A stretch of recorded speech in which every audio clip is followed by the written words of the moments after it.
Marcos, está gravando? Agora sim. Ok, então, obrigado, Déia.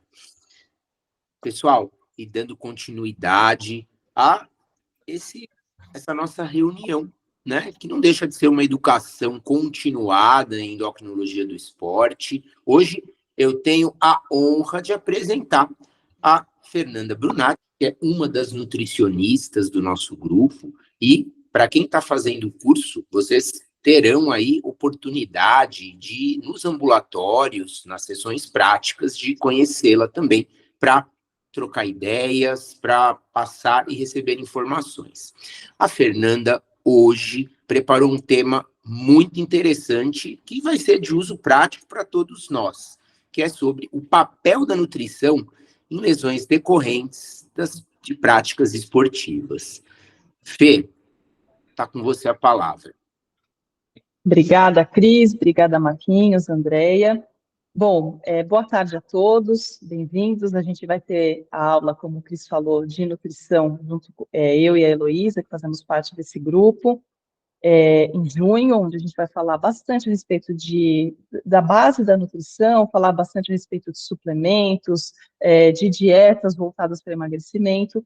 Então, para fazer um tema diferente, mas que fosse igualmente útil e prático na nossa vivência de consultório, eu optei por trazer essa aula, né, do papel da nutrição em lesão decorrente de práticas esportivas, focando principalmente naquelas lesões que, de fato, afastam o atleta ou esse praticante de atividade física, de exercício físico de uma maneira recorrente do exercício, né, que ele tem não só uma lesão, de repente, 2 dias ele já está bem, mas aquela, de fato, um pouco mais preocupante. É uma aula que eu já ministro para o curso de aprimoramento de fisioterapia esportiva e também para profissionais da área de educação física.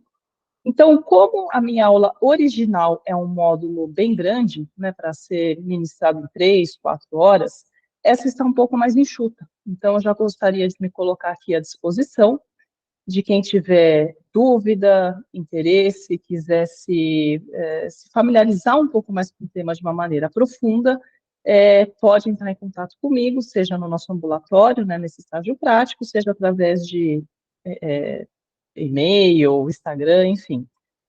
A maneira que vocês acharem melhor, eu estou à disposição.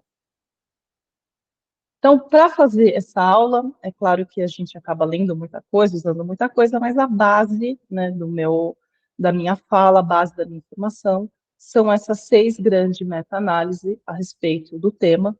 Em muitos pontos elas se conversam, né, em outros já são pontos mais divergentes em relação à informação, especialmente quando a gente fala sobre o suplementar ou não suplementar, e o que suplementar, isso acaba sendo muito, cada autor coloca a sua visão, mas, de modo geral, a nutrição voltada para a reabilitação é aquela nutrição muito próxima da nutrição esportiva tradicional. Alguns micronutrientes vão estar diferentes, o ajuste energético e proteico também vão ter que ter um olhar aprofundado, mas, de modo geral, o que a gente quer numa nutrição esportiva é sempre a performance, né? Então, quando esse atleta está saudável, eu quero que ele se mantenha saudável, eu quero mantê-lo ele longe das lesões e sempre tendo o melhor índice que ele possa ter. E quando ele está lesionado, o que a gente quer também na nutrição é que ele se recupere o mais rápido possível, possa voltar à sua prática esportiva também o mais rápido possível. Então, as lesões são ocorrências com uma alta prevalência, tá? Com 9 mil milhões de lesões decorrentes, né, em atletas jovens. Isso é um dado americano, tá? Mas acaba sendo muito recorrente também no mundo inteiro. A lesão é algo que acontece com uma grande frequência. 30% a 40% são lesões musculares. Teve um dado que eu achei muito curioso, que o gasto no mundo com lesão decorrente de futebol em 2019 foi de 500, talvez milhões de euros. Agora eu fiquei na dúvida se foi 1.000 milhões ou se foi milhões de euros, mas enfim, uma grande soma. E em 2023, pós-Copa do Catar e pós-pandemia, que, né, teve um custo também muito grande para esses atletas, isso aumentou para 700 milhões. Então, foi algo muito presente, né, na vida econômica de um clube, na vida econômica de um atleta. Esse atleta fica afastado, com isso o clube deixa de arrecadar com pessoas que vão assistir um jogo especificamente para ver esse atleta, e acaba tendo um alto custo emocional para a equipe e também para esse atleta. Quando a gente traz um pouco mais perto da realidade, acho que de muitos aqui, que não atendem atletas profissionais, mas pessoas que fazem exercício físico com bastante frequência e seriedade, as pesquisas também mostram uma grande ocorrência de lesão. Uma pesquisa da Unicamp, isso era autorreferido, mas no espaço de um ano, pelo menos 30% das pessoas adultas que usavam, que faziam academia, principalmente musculação, referiram ter algum tipo de lesão que afastaram essa pessoa do exercício físico. E aí, isso, para quem está começando, como até o Bruno falou na aula dele da semana passada, é um olhar que a gente tem que ter com muito cuidado, porque se a pessoa está começando a fazer uma atividade física, às vezes não é lá muito fã, está indo meio que na força, e aí ela tem uma lesão, é um prato cheio para ela querer realmente se afastar daquele exercício, por mais que ele goste, né? Por mais que seja um exercício que a pessoa escolheu. Então, assim, as intervenções nutricionais, quando bem feitas, e aí pensando no pré-lesão, ela dificulta que, de fato, essa lesão aconteça, né? Então, assim, uma alimentação muito bem balanceada, muito bem orquestrada, vai fazer com que a pessoa tenha uma menor chance de desenvolver lesão, uma menor chance de perda de massa muscular, perda de força, e que com isso consiga performar bem a sua atividade física e também, né, ser uma pessoa mais saudável em relação a isso. Quando a pessoa aí acontece de ter uma lesão, e na área de nutrição a gente tem muito que arrumar, tá? Quando a pessoa começa a fazer uma atividade física, começa a fazer um exercício físico de uma maneira ordenada, não é raro a gente ver dados muito grandes de pessoas que pulam refeições. Então, um dado que eu estou bem aqui na cabeça, também de uma pesquisa feita no Paraná, então, com pessoas de academia, 22% referiram não fazer café da manhã, um pouco mais de 40% referiram retirar o carboidrato da hora do almoço, 60% não se hidratava bem. Então, é aquela história, né? Eu quero um resultado, mas na parte de nutrição eu estou deixando muito além daquilo que o corpo precisa, né? Então, quando essa lesão acontece, tem aí a atrofia do músculo, né? Uma atrofia muscular induzida. Isso já pode ser observado a partir do 5º dia que a pessoa para, né, de uma maneira drástica o seu exercício. De acordo com a gravidade e com quanto foi extenso essa lesão, esse dano ao músculo ou ao osso, a pessoa pode perder até 400 gramas de massa magra logo nas primeiras semanas. Então, ela tem a perda da força, desenvolve a resistência anabólica, especialmente se é uma pessoa que já não faz todas as refeições que precisa no dia, isso ainda vai ser muito mais comprometido.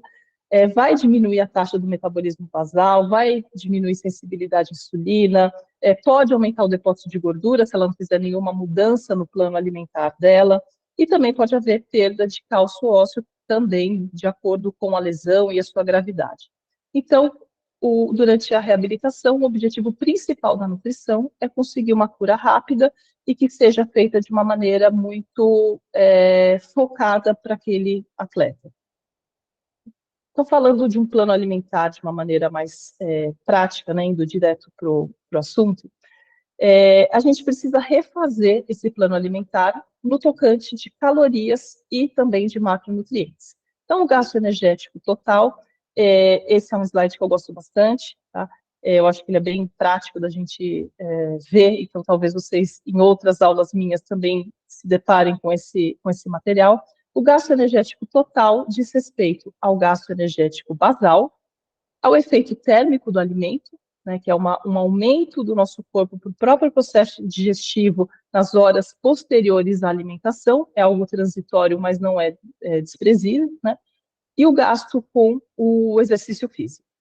Existem nos nossos programas que a gente usa para calcular um plano alimentar uma série de fórmulas para a gente predizer esse gasto energético basal, e isso varia muito de acordo com a população que eu estou usando. Tem para gestante, tem para criança, e aí tem também para adultos de uma maneira geral. E quando a gente está falando de pessoas com algum tipo de patologia, então aí isso inclui o nosso atleta, a gente usa a fórmula de Harris-Benedict, inclusive a fórmula que a gente mais vê em artigos também, mesmo quando não está falando de pessoas lesionadas, né? E o Cunningham também é um autor que também é bem utilizado para a gente colocar nos atletas. Então, para eu calcular o plano alimentar desse atleta neste momento lesionado, eu faço essa taxa metabólica basal, né, Resting Metabolic Rate, que está chamando nesse artigo dessa forma. Então, nesse exemplo que eu trouxe, ele fez tanto pelo Harris-Benedict, como também pelo Cunningham. Eu coloco, além disso, o nível de atividade, né, quando a pessoa, ainda que ela esteja no processo de fazer a fisioterapia, muito provavelmente a gente vai considerar essa atividade muito leve ou até uma atividade sedentária, e aí o fator de estresse, então, que é decorrente daquele dano. Então, quando uma pessoa tem um dano muito grave, que nem aquele coloca, né, uma queimadura severa, isso tem um valor muito maior do que se ele vai fazer uma cirurgia menor ou se ele teve uma entorse, uma lesão de uma menor magnitude. Mas, de qualquer forma, todos essas vertentes, né, todas essas variáveis têm que ser levadas em consideração. De uma maneira geral, quando a gente está falando de um atleta saudável, a gente usa também a energia, né, disponível, falando que, considerando o gasto com atividade física e a massa livre de gordura, que tem que ser mais ou menos 45 calorias por quilo de peso. Então, quando a gente está falando de um atleta que se lesionou, o ideal é que essa energia disponível não seja inferior a 30. Quando isso é inferior a 30, eu muito provavelmente vou estar repercutindo de uma maneira negativa e até retardando esse processo da cura, da cicatrização. Então, né, exatamente isso, eu acabei me adiantando no slide, balanço energético negativo, retarda a cicatrização e aumenta a perda de massa muscular, perda de força e prolongará o tempo que essa pessoa vai voltar a fazer a prática esportiva. Então, nesse exemplo desse artigo, o autor usa essas duas fórmulas para chegar até onde onde é a taxa de metabolismo basal, né? Então, num homem, que foi 2.900 a 3.000 calorias, dependendo se está usando o Harris-Benedict ou o Cunningham, e na mulher de 2.000 a 2.100. Então, para a gente ter uma ideia, né, aí um atleta de 1,80 m, 82 quilos, uma atleta de 1,62 m, 58 quilos. Quando esse atleta não está lesionado, a necessidade energética dele vai ficar em torno de 3.800. Então, assim, existe sim uma diminuição muito grande, né, dessas 800 calorias no dia, mas, ao mesmo tempo, não é um valor energético básico, né, para fazer esse processo de uma maneira muito bem saudável, dessa recuperação de lesão, eu não posso deixar esse meu atleta no risco de ter esse balanço energético negativo. Então, quando a gente fala de recuperação, de cicatrização, primeiro o nutriente que vem na cabeça de todo mundo acaba sendo a proteína. E, de fato, tá, quando a gente está falando dessa lesão, a necessidade energética pode aumentar aí de 15%, 20%, até 50%, dependendo da magnitude. Já a necessidade de proteína pode chegar até 80% a mais. Então, nós temos alguns órgãos, né, alguns posicionamentos, algumas sociedades que a gente segue em relação ao que é a necessidade, né, o que é o recomendado. Existe também outras sociedades, Sociedade Australiana, que eu também não coloquei aqui, mas que também tem bastante publicação, é um órgão também muito importante, né? Mas a gente vê que para uma população saudável, chegar aí, né, uma população que treina e que é saudável, 1,4 a 2 gramas de proteína por quilo de peso num exercício de força, ou 1,2 a 1,4 num exercício mais aeróbico, isso estaria de acordo com as necessidades da pessoa, né? Se a gente está falando de um público sedentário, poderia ser 1 grama por quilo de peso. Se a gente está falando de um público sedentário mais idoso, né, com o objetivo de evitar sarcopenia, isso seria 1,3 gramas.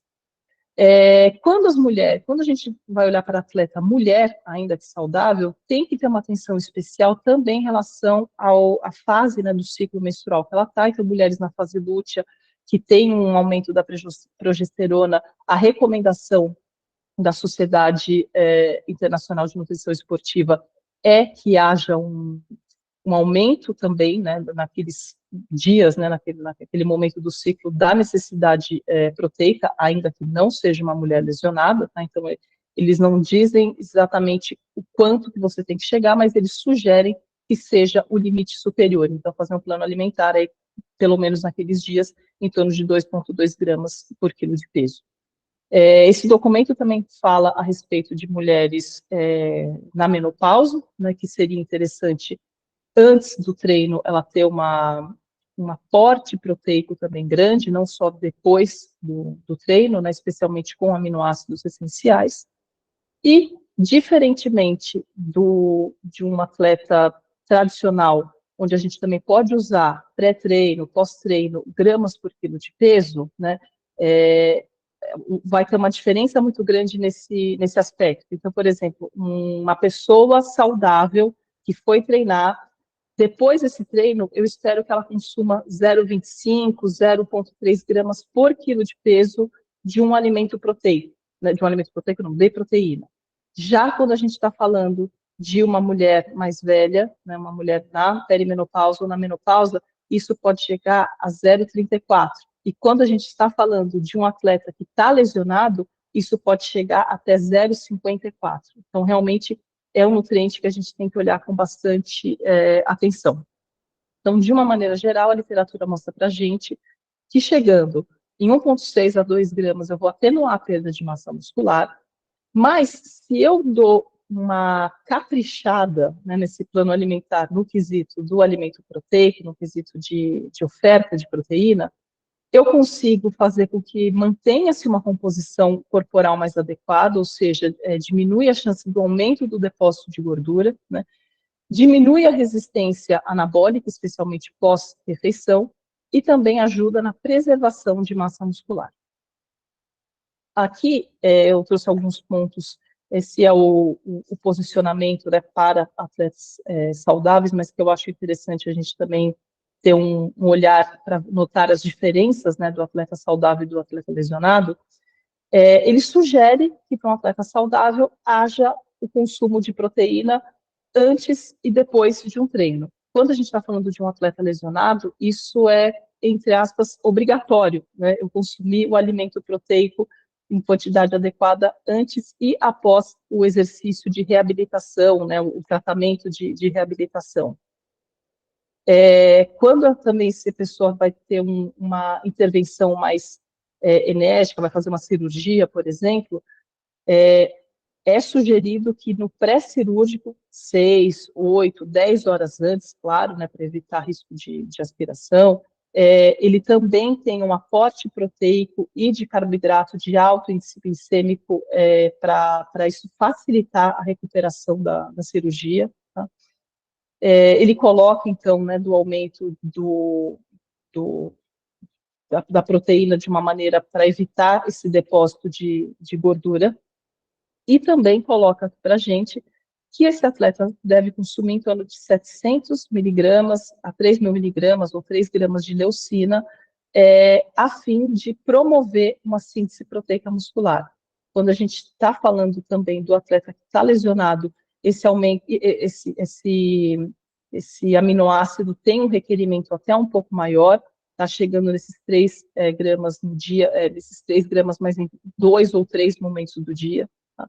Os aminoácidos essenciais também são de suma importância quando o objetivo é aumento de massa muscular ou evitar sarcopenia, evitar a perda da massa muscular, mas quando falamos de população saudável, aproximadamente 6 gramas de aminoácidos essenciais já é suficiente para promover, para estimular essa síntese proteica. Isso, uma dose de um bom whey protein acaba entregando. Agora, quando a gente está falando de uma recuperação de lesão, a literatura mostra para a gente que é uma dose bem maior, é em torno de 16 até 20 gramas de aminoácidos essenciais no dia, né? Preferencialmente dividido em 2 ou 3 momentos, e sempre acompanhado de aproximadamente de 20 a 30 gramas de um carboidrato de alto índice glicêmico também por cada refeição. Acaba sendo um nutriente, né, um suplemento caro, se a gente for pegar só na forma de suplementação e não de alimento, né? Um sachê aí de 5 gramas aí dá em torno de R$ 8, então seria 16 ou até R$ 24 por dia de gasto só com suplemento. Isso não é uma realidade para todos os atletas, ainda que seja por um momento limitado, né? Não seja um suplemento que ele vá usar nessa quantidade sempre. Mas precisamos também fazer com que esse plano alimentar entregue essa quantidade de aminoácidos essenciais ou através desse suplemento, ou através da comida, ou no casamento dos dois. Então, a leucina, né, esse aminoácido essencial que tem entre os BCAAs, ele é o aminoácido essencial mais nobre, né, para estimular a síntese proteica, né? Então, esse estudo, né, que foi feito com pessoas mais velhas, né, de 51 anos, caso controle, com 19 participantes, ofereceu ou um placebo na base de um alimento fonte de carboidrato, ou 0,06 por quilo de peso, e depois essas pessoas passaram por um processo cirúrgico, e depois fez os testes antes e depois, né, da suplementação. E realmente mostrou que teve a proteção do pico de torque extensor do joelho, evitou o aumento de percentual de gordura corporal e reduziu a perda de massa magra. Por que ele coloca que foi parcialmente bem sucedido isso? Porque após um determinado tempo, os grupos se igualaram. Então, foi importante no começo da lesão, mas isso depois foi um resultado que foi não perdido, mas foi disseminado, né?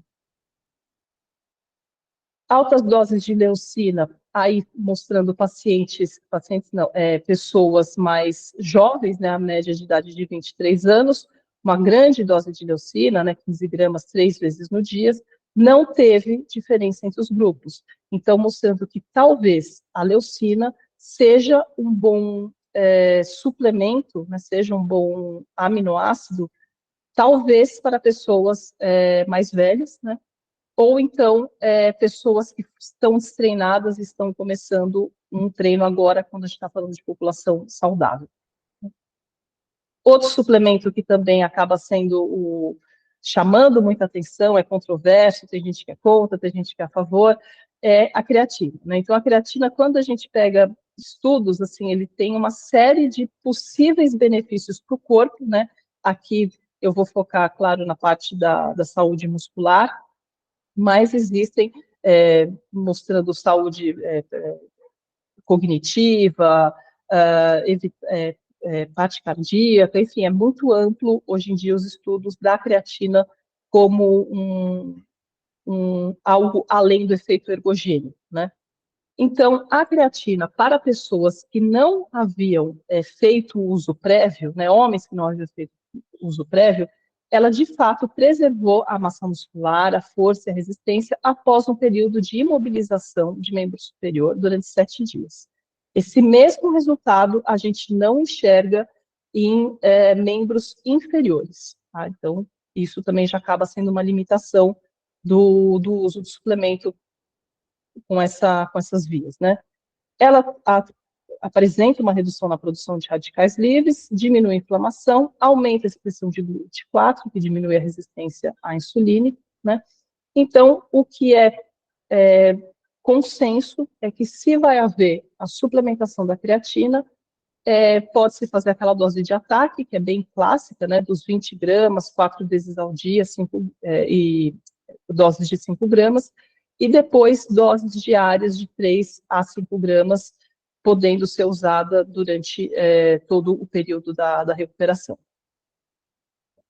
Esse estudo, especificamente, ele não diz respeito a atletas lesionados, tá? Diz respeito a atletas que eram homens que jogavam, atletas de beisebol, futebol e basquete, eram eutróficos e estavam no momento de treino, mas antes da temporada, né? Eles ainda não estavam jogando, era só realmente treinos de manutenção. Então, eles fizeram a dose de ataque por 6 dias, né, seguidos com 2 gramas por dia durante 3 semanas, e não tiveram nenhum tipo de orientação em relação à rotina alimentar, e o treino era aquele passado pelos seus treinadores, o treino não teve nenhum tipo de interferência de pesquisadores, né. E aí eles fizeram vários tipos de testes e mostrou que realmente teve uma diminuição da proteína, da creatina quinase, então mostrando que pode ter aí um efeito de preservação de danos musculares, né? E diminuição de percentual de gordura em relação ao placebo e aumento da força e do jump. Os carboidratos, né, então aí acaba sendo também um nutriente que a gente tem que colocar um olhar muito cuidadoso, porque as pessoas tendem a vilanizar, entre aspas, esse nutriente, e aí acaba ou excluindo ou não colocando numa quantidade adequada, né? Então, quando a gente está falando de um atleta lesionado, é importante a gente fazer essa questão de periodização do nutriente para ver em que momento da lesão que ele está, que momento do treinamento não, do tratamento fisioterápico que ele está, porque isso vai acabar alterando a quantidade de carboidrato que ele precisa. Mas lembrando que uma dieta sem a presença, ou com uma presença muito abaixo do necessário, é totalmente contraindicada. Então, para pessoas saudáveis, o ideal é que tenha essas recomendações, né, podendo ser de 3 gramas por quilo ao dia, chegando até 10 gramas por quilo de peso ao dia. O American College of Sports Medicine é até uma quantidade um pouco maior, ele recomenda chegar até 12 gramas por quilo de peso quando é um exercício bem intenso. Quando a gente está falando dessa pessoa que está num processo de recuperação de lesão, a gente fica nesses pontos mais baixos, mais conservadores, de chegar de 3 a 5 gramas por quilo de peso. Tá? Preferencialmente, na maior parte do tempo, carboidratos complexos, porque daí também isso vai ajudar na questão de evitar depósitos de gordura, priorizar grãos na versão integral, especialmente para oferta de outros nutrientes que vão ser importantes nesse momento, né? De uma maneira geral, quando um atleta está saudável e tem um exercício muito intenso, a gente costuma falar daquela proporção de 4:1, né, carboidrato-proteína, ou de 3:1, carboidrato-proteína. Quando eu estou falando desse atleta lesionado, a fim de evitar o aumento de depósito de gordura, a gente pode chegar numa proporção de 2:1, tá? E quando ele está num momento de quase chegar ali na hora de fazer o seu tratamento, de fazer a sua fisioterapia, aí sim pode ser interessante o uso de bebidas esportivas, né, preferencialmente sempre misturando várias fontes de carboidrato, né, não só glicose, não só frutose, não só sacarose, porque isso iria melhorar o esvaziamento gástrico e fazer com que ele sempre tenha ali o nutriente disponível enquanto ele está fazendo o seu tratamento e melhorando também a parte da proteína, a disponibilidade de proteína durante esse tratamento, tá? Então, o ideal é que seja uma bebida que tenha ali um carboidrato de absorção lenta, um carboidrato de absorção média, um carboidrato de absorção rápida.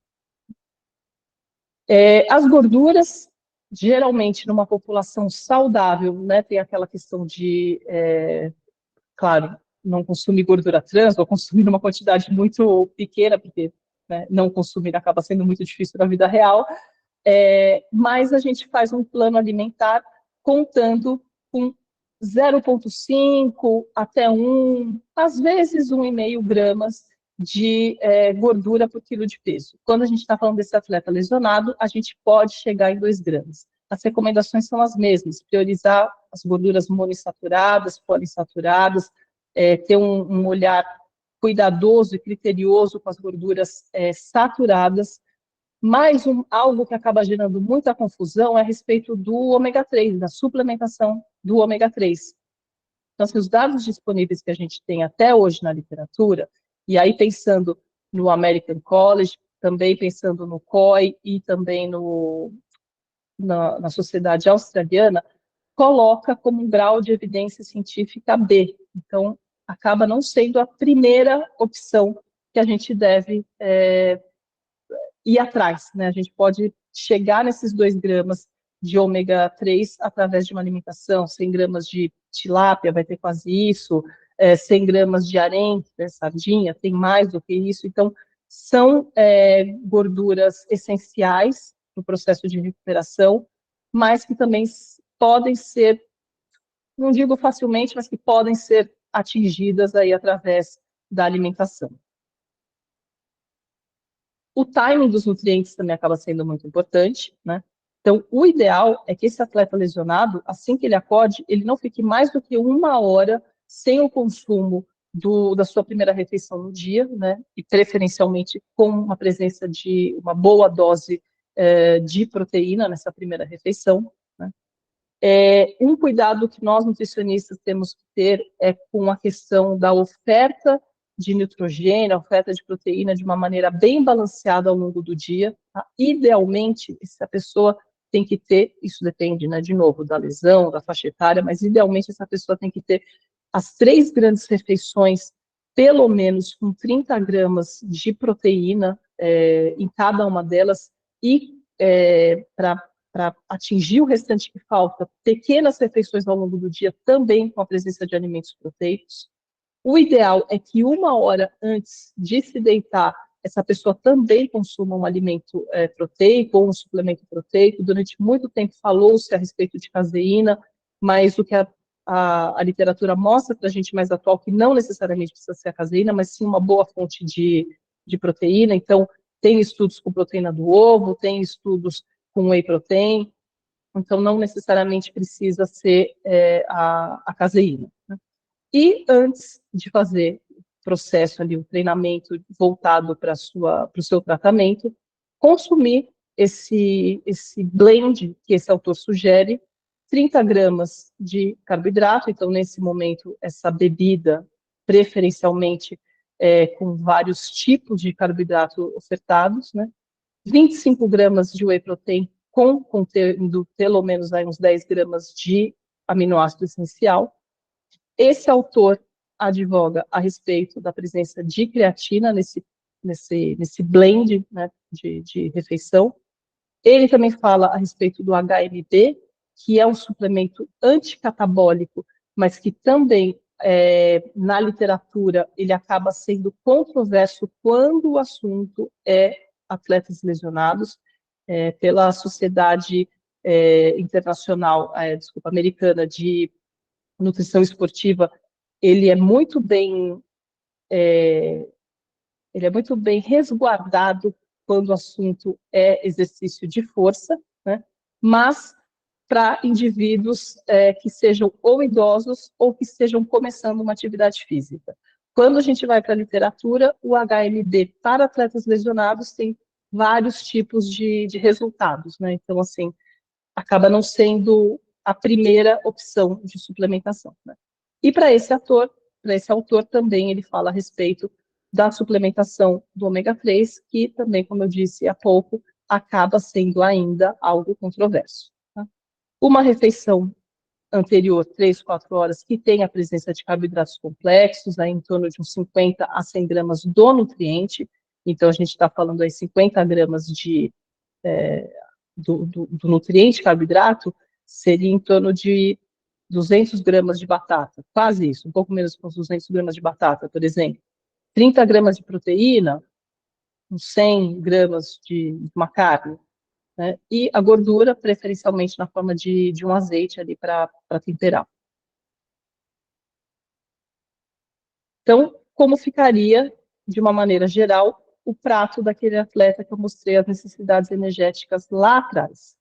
Então, o carboidrato, de fato, é um nutriente que a gente tem que ficar no pé desse atleta, porque é o primeiro que ele vai querer tirar da equação, né, ou colocar de uma maneira ainda não adequada, né, então de 3 a 5 gramas, a gordura 1 grama, podendo chegar a mais do que isso, 1,5 grama, 2, e a proteína de 2 a 3 gramas por quilo de peso na refeição, no dia.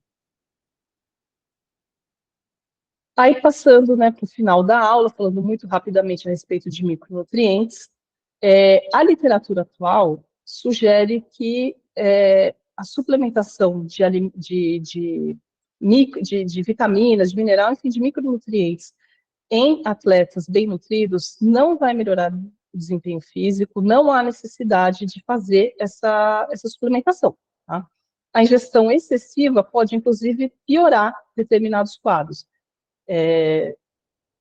O consumo, por exemplo, de 3 gramas no dia de vitamina C pode prejudicar o processo de cicatrização ao invés de ajudar. O consumo excessivo de zinco, também muito acima da RDA, 2 vezes acima da RDA dele, que às vezes acontece da gente achar em compostos vitamínicos, né, de minerais também, também vai prejudicar o processo de cicatrização.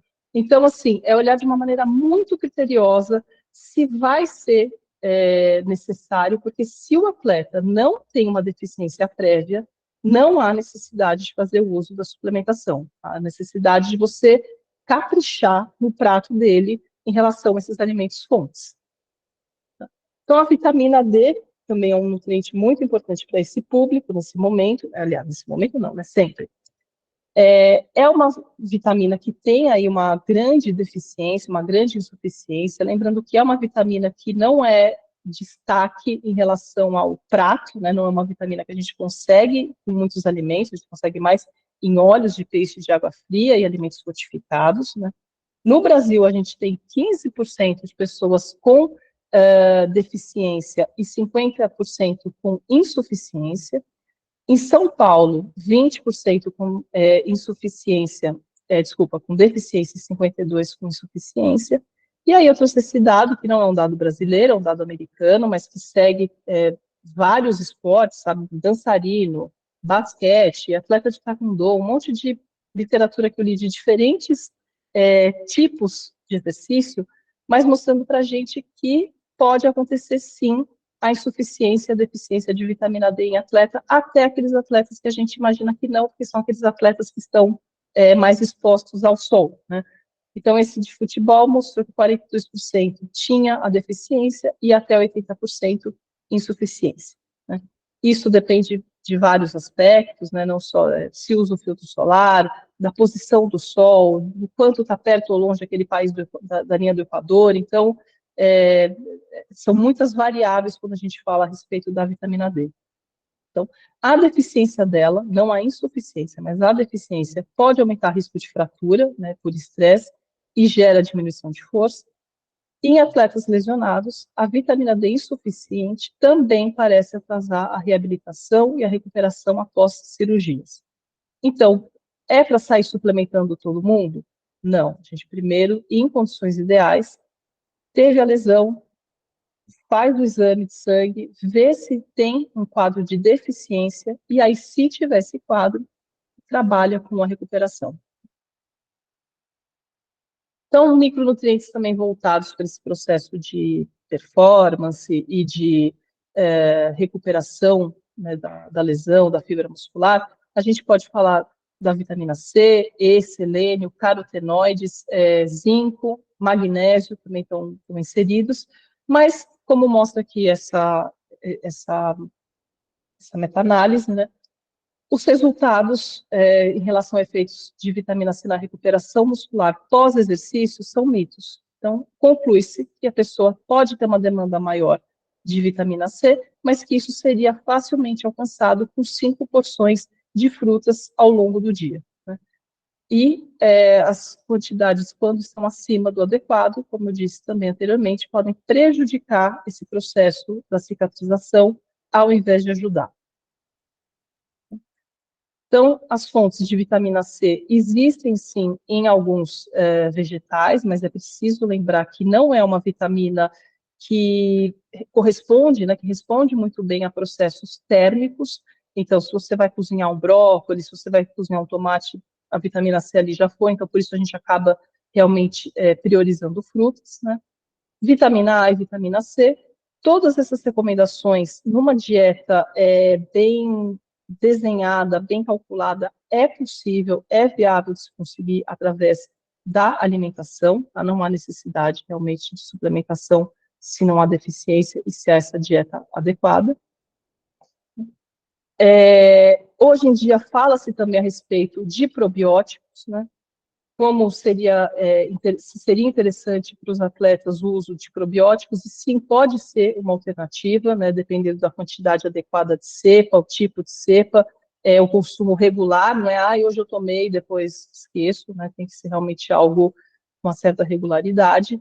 Mas, quando a gente está falando do atleta lesionado, isso talvez seria mais interessante, pensando até na recuperação, se ele fez alguma cirurgia, né, e se ele fez cirurgia, e depois teve que ficar ali durante bastante tempo tomando antibiótico. Então, isso poderia ser também uma manobra de recuperação posterior, né, do estado nutricional dele, uma vez que realmente os probióticos eles podem ajudar numa melhor absorção, numa melhor disponibilidade de micronutrientes. Então, como mensagem final, a alimentação do atleta lesionado não deve ser hipocalórica, mas deve ser ajustada e periodizada de acordo com o momento da recuperação que ele está vivendo. Consumo de dieta hiperproteica, com alimentos fontes de micronutrientes de ação antioxidante ou que estão envolvidos na cicatrização, é fundamental, né? Então, por exemplo, zinco, vitamina C, que estão relacionados com produção de colágeno, então são vitamina, mineral que eu tenho que olhar com bastante critério. O uso de suplemento pode ser uma boa estratégia, né? Então, aí, listando suplementos que são, de fato, já reconhecidamente por órgãos competentes, né, por sociedades, que fazem parte desse cenário de uma possível necessidade. O whey protein, os aminoácidos essenciais, a creatina, a leucina e bebidas esportivas com concentração de 6 a 8% de carboidrato.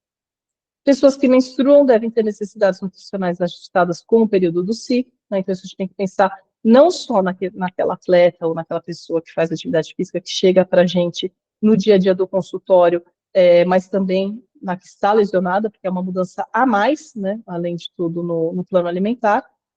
E a alimentação equilibrada e ajustada para a recuperação após cada sessão de treino parece promissor na prevenção de lesões futuras, né? Lembrando que a alimentação sozinha, claro que não vai prevenir lesão, mas se você tem uma alimentação adequada, na maior parte do tempo, você está, de uma certa maneira, mais protegido do que uma pessoa que não tem uma quantidade adequada de calorias, de proteína, de vitamina D, isso tudo são nutrientes que, quando não colocados de uma maneira bacana, de uma maneira ajustada na dieta, pode deixar a pessoa mais suscetível à lesão.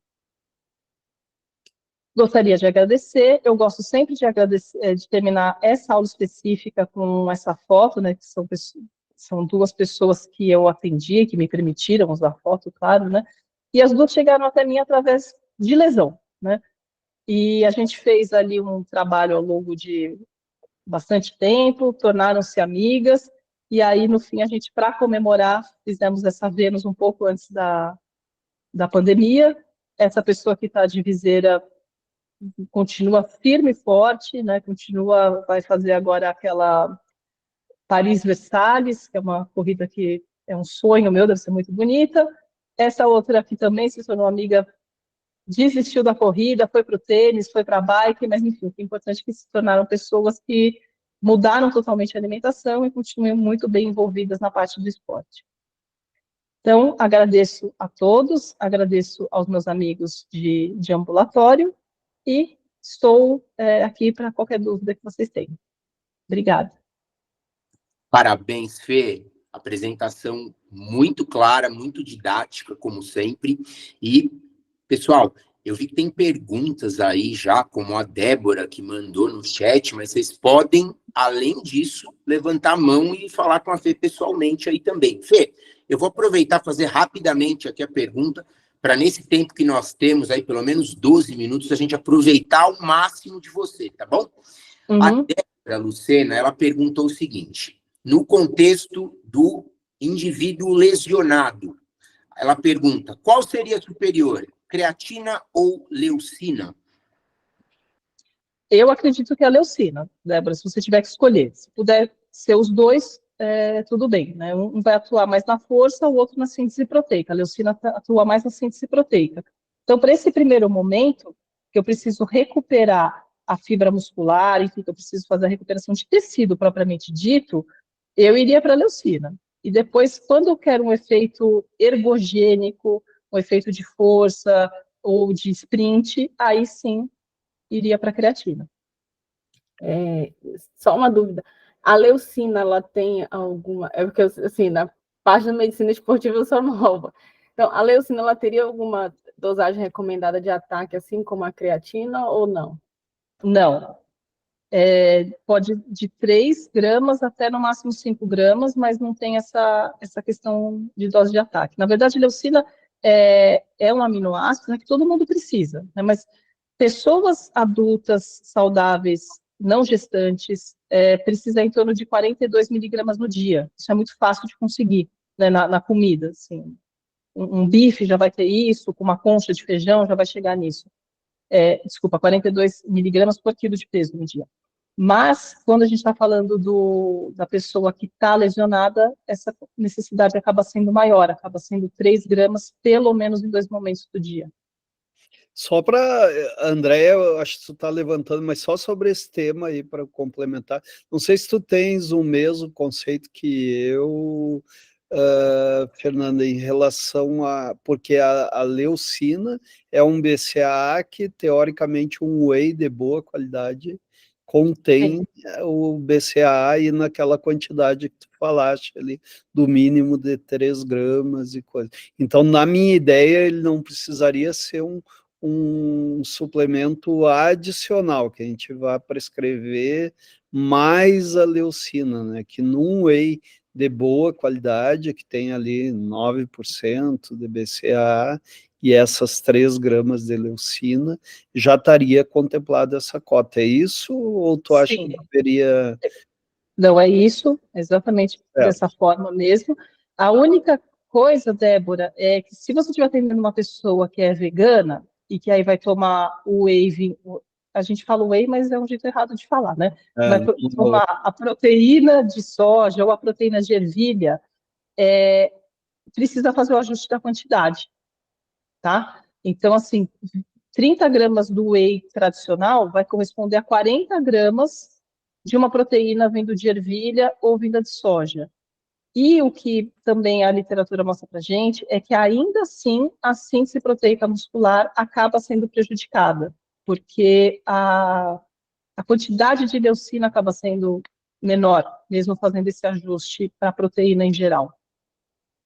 Eu acho que esses conceitos de suplementação é legal vocês terem, assim, as coisas básicas, né? E esse da leucina, eu acho que é um bem importante, assim, porque é algo bem científico, que a leucina é que vai dar o gatilho para a síntese proteica, né?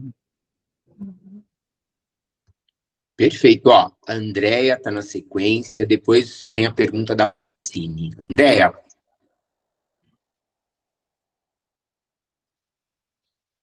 Não estou ouvindo. Sem áudio, André.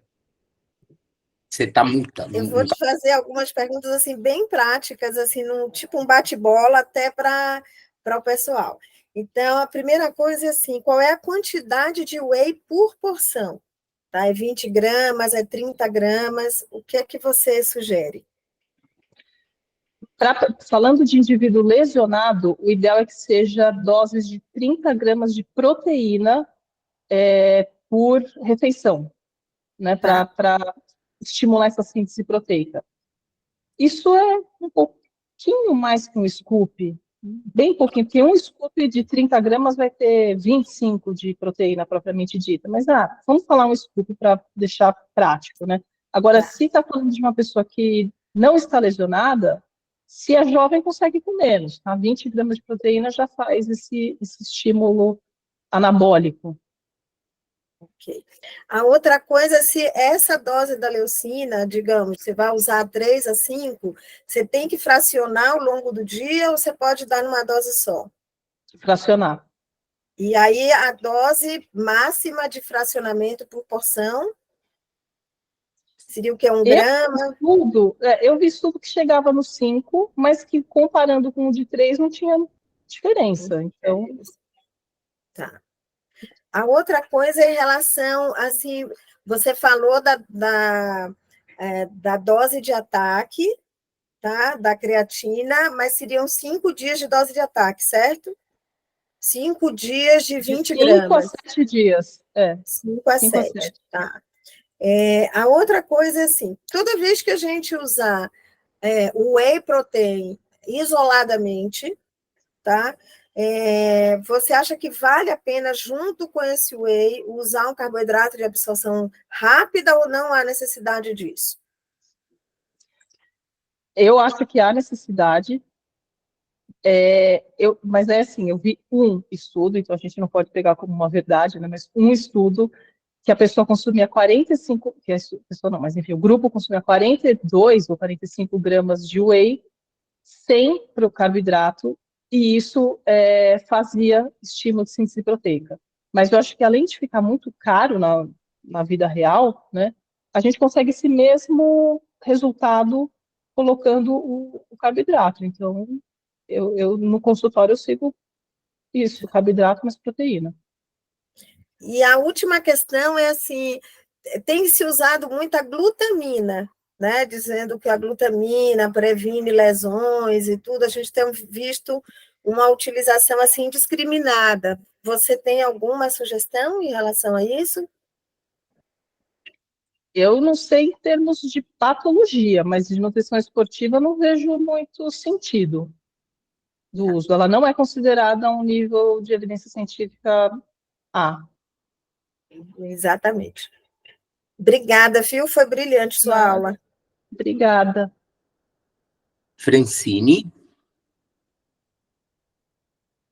Deixa só eu complementar aí, essa glutamina também eu acho que é bem importante, né, porque a gente vê os pacientes gastando muito dinheiro com isso, né, parece que tu sofistica quando usa glutamina, e o nível de evidência, assim, pelo que eu já busquei, assim, é um ganho muito pequeno, pode ser lá, tem um trabalho em judocas, por exemplo, que parece que eles têm um ganho adicional, assim, que talvez para o cara que é de alto rendimento, ele vai fazer o cara ganhar medalha, coisa mais. Para os pacientes normais, né, não é um suplemento que deva estar dentro da lista de prescrição. Eu perguntei exatamente para ficar isso bem claro para os alunos, entendeu? Porque está sendo muito comum se usar glutamina e ômega 3. E, na verdade, a gente não encontra muita constatação científica de melhora de performance. Uhum. Francine? Boa tarde a todos de novo. Parabéns pela aula, Fernanda, foi brilhante. Obrigada. A minha pergunta, não sei se eu estou me adiantando um pouquinho no curso, mas você disse, como a Andrea falou, sobre a creatina, você mostrou tudo com 5 gramas, né, como dose de ataque, e eu tenho visto estudos usando 3 gramas, normalmente, sem o ataque, no atleta não lesionado, né, como uso para o atleta mesmo. Na sua experiência, na experiência de vocês no grupo, é isso que vocês fazem hoje em dia? Não fazer mais o ataque, deixar com 3 gramas, ou faz o ataque de qualquer maneira? As duas formas, elas são equiparadas. Tá? As duas formas dão certo. Na minha prática, eu sou de fazer os 3 gramas, de 3 a 5 gramas todos os dias. No atleta, e aí seria especificamente os 5 gramas no atleta lesionado, né? O estudo foi para o atleta lesionado com 5 gramas, né, de ataque. Não, também pode ser 5 gramas para o atleta não lesionado, que está começando a fazer o uso do suplemento. Tá. Você faz essa conta por quilo de peso ou baseada na... Existe essa conta por quilo de peso, 0,03 por quilo de peso para chegar num número mais refinado, né, para aquela pessoa. Esse 3 a 5 é o geral. Sim. André, e uma segunda, desculpa, Fernanda, uma segunda pergunta. Existe um momento mais oportuno para entrar com essa creatina? Primeiro, adequar toda a outra parte de percentual de proteína, gordura, carboidrato, e depois a creatina, como se ela fosse uma cereja do bolo, vamos dizer, ou você gosta de entrar com tudo junto? Não, eu sou mais tradicional nesse sentido. Eu gosto de primeiro arrumar a casa, assim, sabe? As refeições principais. Depois eu vou olhar para o suplemento. Tá? Seja creatina, whey, assim, não deu para chegar com a alimentação, aí a gente olha para o suplemento.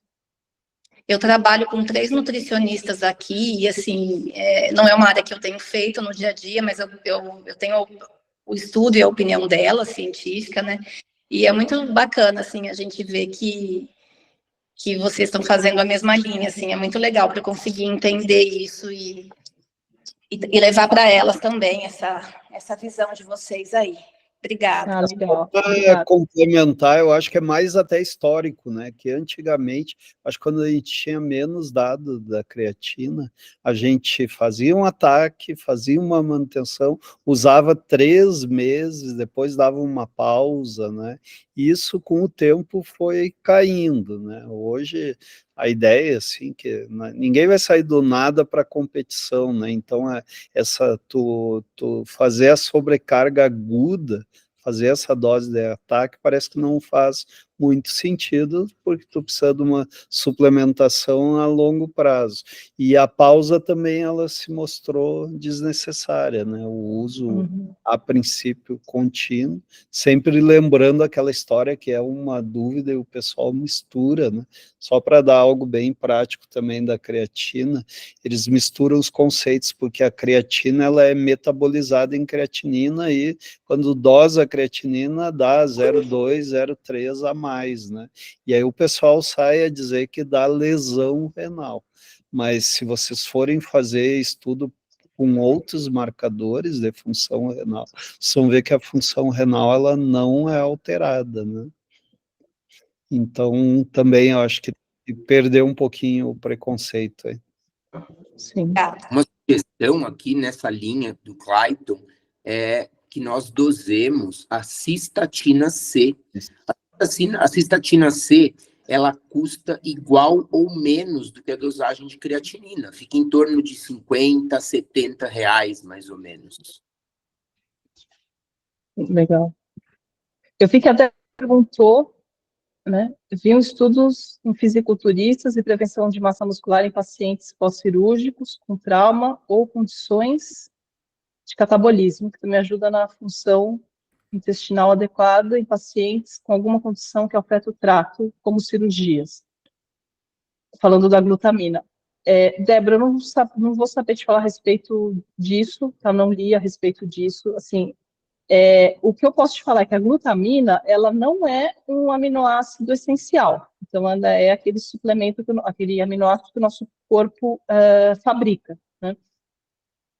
Durante algum tempo, falou-se muito da glutamina na questão de imunidade, de consumir até com limão, em jejum, alguma coisa assim. Mas a glutamina que a gente fala, até onde eu sei, a glutamina que está trabalhando na nossa imunidade é a própria glutamina endógena, né? O nosso corpo produz.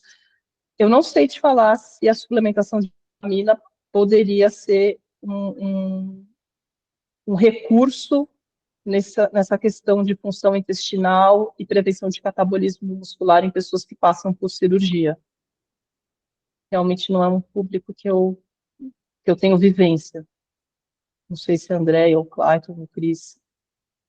A Andrea colocou ali, inclusive, né, cuidando fonte bibliográfica, porque nessa área, infelizmente, muita revista predatória, né? Então, são revistas que são pagas para publicação e um N pequeno, estudos onde tem uma série de problemas metodológicos, né? Então, o fato de estar publicado nem sempre quer dizer que é verdadeiro aquilo, né?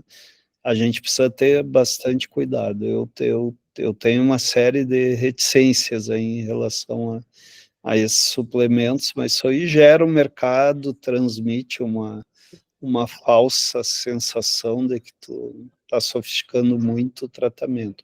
Cuidem, né? Acho que eu não usaria, assim, ainda nesse contexto, a glutamina.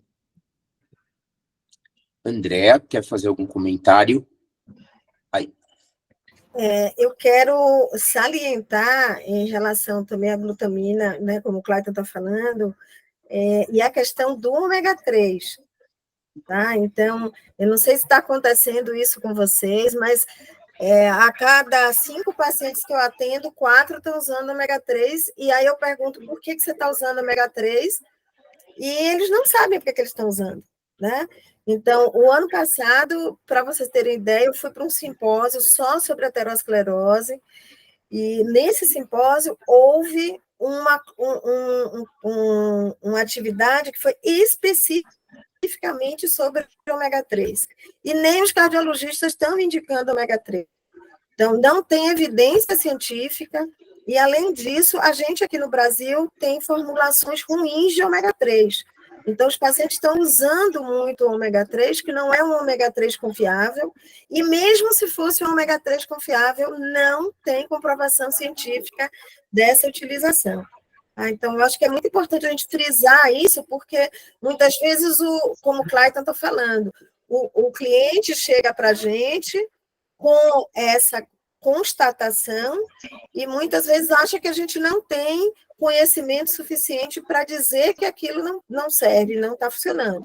Então, é muito importante vocês terem a noção do que realmente funciona, como a Fernanda colocou.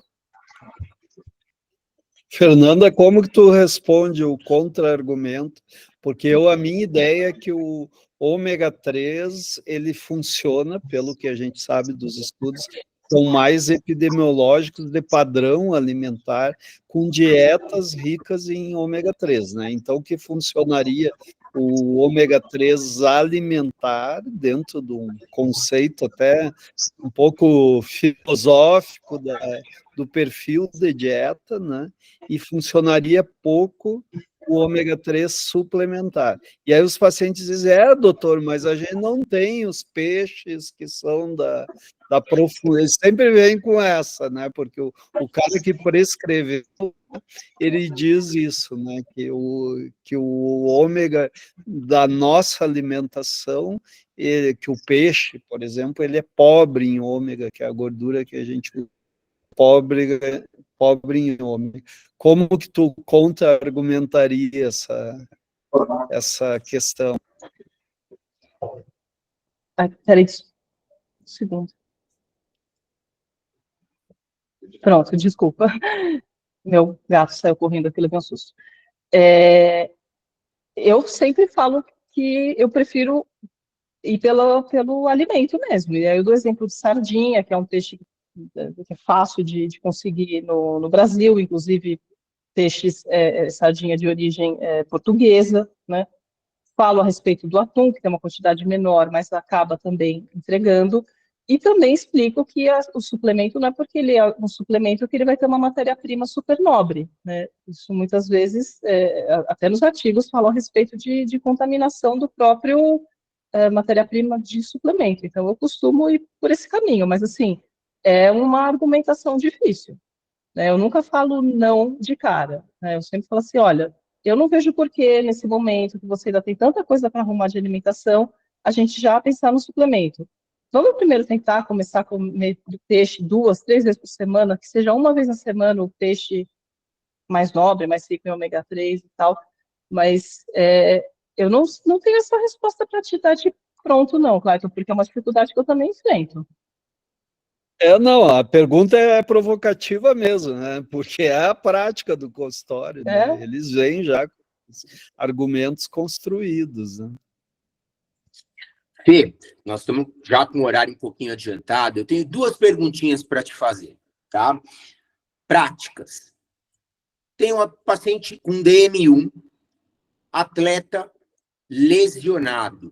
E eu tomei todos os cuidados. Ele tem uma albuminúria importante, não é porque ele treinou ontem, não, que dá uma falsa elevação da albuminúria, não é porque ele toma creatina e aí eu calculo a taxa de filtração, o Clayton falou, eu falei, e ele vem com uma taxa baixa. Não, é o cara com doença renal do diabetes. Ou até um tipo 2, que tem uma síndrome metabólica. Aí no tipo 2 a doença renal é multifatorial. Mas como que eu vou fazer com as proteínas no cara que tem uma taxa de filtração de 25, 30, por exemplo, ou uma albuminúria, uma macroalbuminúria, por exemplo? Como é que tu sai dessa sinuca de bico?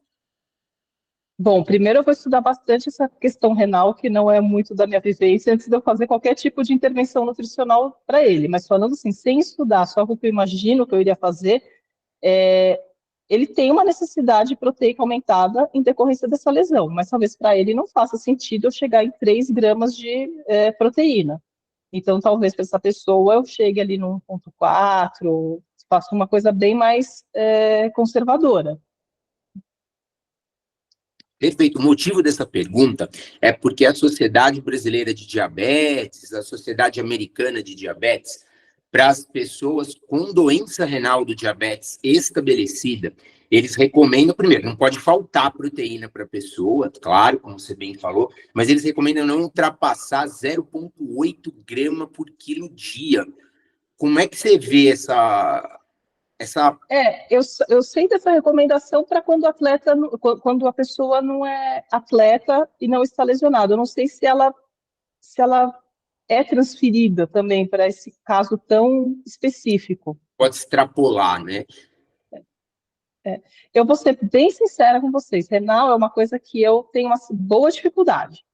Eu tenho um pai que faz hemodiálise e ainda assim ele vai numa nutricionista, porque eu não consigo orientá-lo. Então, toda vez que eu vou atender uma pessoa que tem um caso que eu não tenho conhecimento, eu não vou aprender com aquela pessoa. Eu vou aprender lendo, estudando, e a hora que eu me sentir bem, eu atendo. Eu passo, por exemplo, para o nutricionista do meu pai. Né? Eu sempre tem que pensar no bem-estar, né, do paciente. Se eu não me sinto com conhecimento, não sinto aptidão para aquilo, eu vou indicar uma colega. Perfeito. Essa resposta também é bem difícil. Eu concordo com você. É o tipo da pergunta provocativa que eu fiz, porque você vai ter que individualizar e sempre pensar numa relação risco-benefício. E, como você falou, com base em evidência e em experiência também, né? E acho que não tem uma resposta definitiva mesmo, Fê. E até pelo que você falou. A segunda questão é a seguinte. Não estou falando de anemia, estou falando de deficiência de ferro. No geral, ferritina menor que 30. Num paciente atleta lesionado, que fez uma cirurgia, por exemplo, que está muito inflamado, você seguiria o que as diretrizes de hematologia, elas dizem atualmente, considerar o valor de corte de ferritina de 100, ou seja, abaixo disso, para quem já é inflamado, já considerar deficiência de ferro? Sim, porque o ferro, por ser até um mineral muito instável, ele para virar pró-oxidante é muito, muito rápido, né? Então, acho que eu trabalharia com boas fontes de ferro, em momentos que ele tem uma melhor absorção, por exemplo, né, no período de estômago vazio, né? Um ambiente mais ácido, mas eu não iria exacerbar, não. Pela manhã, a pepsidina também tá baixa, então isso também ajuda na absorção do ferro, mas pelo caráter também pró-inflamatório da ferritina e da instabilidade do ferro, eu não iria colocar muito do mineral, não. Mas a pergunta é assim, você consideraria 100 como um valor de corte para considerar deficiência de ferro para esses indivíduos, considerando que eles estão inflamados? Não sei, Cris. Não sei. A Andrea tem aqui um comentário. Cris, eu acho que ferritina de 100 é muito alta, né? Então, isso, se você for parar para pensar numa mulher que menstrua, ela conseguir ter ferritina de 100 é muito difícil, tá? Então, e o que eu vejo em termos de adequação de ferritina para atletas de alto rendimento, pensando especialmente nas mulheres, é acima de 40. uma mulher ter uma ferritina acima de 100 é difícil mesmo, né? Então, eu acho que isso pode até ser válido para homem. Homem consegue ferritina de 100. Mas se a gente imaginar uma ferritina de 100, você tem que suplementar ferro em uma grande parte das mulheres, porque mesmo que elas não façam nenhuma atividade física, e isso é uma coisa que eu tenho sempre, é uma coisa que eu sempre avalio nas pacientes, nem as pacientes que têm uma atividade física moderada, leve, não se chega a essa ferritina nem de 40, quanto mais de 100. Eu acho um nível muito alto, sinceramente. Você acha o quê? É que o fluxograma de reposição de ferro da Sociedade de Hematologia para o paciente inflamado, tem que conceituar, né? Ele está inflamado, eles não consideram 30 de ferritina. Para abaixo disso, para considerar deficiência de ferro, eles consideram abaixo de 100, por eles presumirem que o indivíduo inflamado, um pós-cirúrgico, por exemplo, ele teria naturalmente uma ferritina bem maior do que essa daí. E se tiver abaixo de 100, seria deficiência nesse caso. Eu acho um nível muito alto, sinceramente. Eu não li essa diretriz, mas eu acho um nível extremamente elevado. E aí a gente tem que pensar que o atleta, ele pode estar com um nível de lesão e tudo, mas não ser essa lesão, esse nível de lesão, vamos dizer assim, tá? Essa intensidade de lesão que exija uma ferritina maior ou igual a 100. Senão a gente vai suplementar ferro em muita gente. Cris, eu estou com dificuldade em entender esse fluxograma. Pacientes com anemia, sem pacientes anemia? Sem anemia ou com anemia, Clayton, independentemente disso. Pensar no indivíduo, como eu até dei o exemplo, que realmente esteja inflamado. Aquele cara que fez uma cirurgia, por exemplo, o cara... Sim, o cara tem qualquer fator que fisiologicamente a ferritina estaria aumentada pela inflamação. Né? Não é o acho que do paciente com obesidade, por exemplo. Tem inflamação subclínica. Só que o pessoal uma inflamação errado. Realmente clínica. Tá, o cara tem uma inflamação clínica e a ferritina dele não está maior que 100. Mas ele não tem anemia. Se ele tiver com 80, 60, ele vai ganhar ferro, será? Isso daí é fluxograma, né? É claro que é uma diretriz, a gente individualizaria, mas seria recomendado. Pois manda para nós, é interessante. Um dia a gente até chama um hematologista para ver. Talvez ele esteja imaginando o seguinte: quem está inflamado, qualquer quadro, porque a ferritina, na verdade, é uma proteína de inflamação também, né? Ela não fala apenas sobre a depósito de ferro. Então, talvez, pensando nisso, esse indivíduo inflamado teria uma ferritina já mais alta, mas eu também não consigo entender. Eu acho muito, e eu acho imprudente a gente deslocar isso para a inflamação ortopédica ou uma inflamação por um quadro do antigo overtraining, que a gente chama, né? Eu imagino, Déia, isso aí deve ser mesmo para aquele cara pós-cirúrgico, aquela mulher pós-cirúrgica, aquele paciente que normalmente está internado, está com quadro conceitualmente de inflamação mesmo. Você atribui isso, né, dessa forma, e até precisando de uma recuperação adequada, tal, para lesão, enfim. E eu tentei adaptar para o tema de hoje, assim, essa questão. Provavelmente, eles estão usando essa informação de forma errônea. Os nossos colegas estão usando ferro inject, o soro com ferro, para todos os pacientes que têm ferritina mais baixa. Eles estão usando esse valor de referência. Muito aqui na minha cidade, na minha região. Sem anemia, sem ferro baixo, sem saturação de ferrina baixa. Usando um valor de corte para pegando uma informação do hematologista, que seria uma outra orientação, né, com um monte de outras para serem ouvidas, investigadas, como verdade para qualquer paciente. E vendendo o ferro endovenoso, inclusive, como fonte, né, de lucratividade nas clínicas. Talvez tenha vindo daí mesmo, dessa ferritina de 100, que eu também não conhecia. Não, na verdade, Francine, a gente sabe que tem muita má prática, né? Mas Isso é diretriz da sociedade. Mas aí eles baseiam numa coisa dessas, infelizmente, para fazer o errado, né? Sim, seria uma outra história, né? Sim, isso aí que você falou acontece mesmo. Em outras situações também, além do ferro. Sim.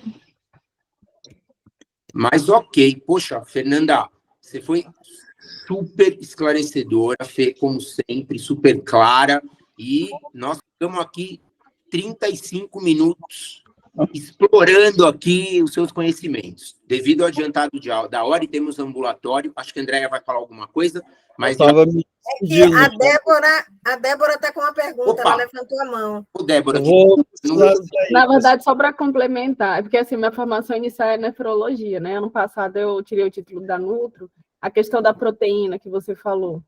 Pela ESPEN 08, aquele paciente que é renal crônico em tratamento conservador. Quando ele tem uma doença aguda ou crônica associada, a gente pode aumentar de 1,2 para 1,5. E se ele tem uma doença grave, está em estado crítico, a gente pode chegar até 2, 2,5, dependendo se ele está sem diálise, com diálise intermitente ou contínua. Então, acredito que no caso do trauma, dê para aumentar para 1,2, 1,5, porque pesa o risco-benefício. Às vezes, a sarcopenia vai ser pior para ele do que dar um pouco mais de proteína, do que a sobrecarga que a proteína pode fazer no rim, entendeu? Aí 0,8 é aquele renal crônico em condição normal, tá em conservador e não tem nada associado agudo, entendeu? Então, acho que 1,2 seria seguro, 1,2 a 1,5 para quem tem algum trauma. Obrigada, Débora. Nada. Pessoal, é a Andréia hoje que estará no ambulatório não sei quem está da parte da educação física, a Fê, não sei se vai estar no ambulatório também. Então é isso, pessoal. Nós vamos encerrar a reunião aqui, em função do tempo, mas foi extremamente proveitoso aqui. Eu imagino que todos vocês devam concordar com isso. Obrigada, muito obrigado, gente. Fê. Obrigada, Cris. Obrigada, Andréia. Até mais.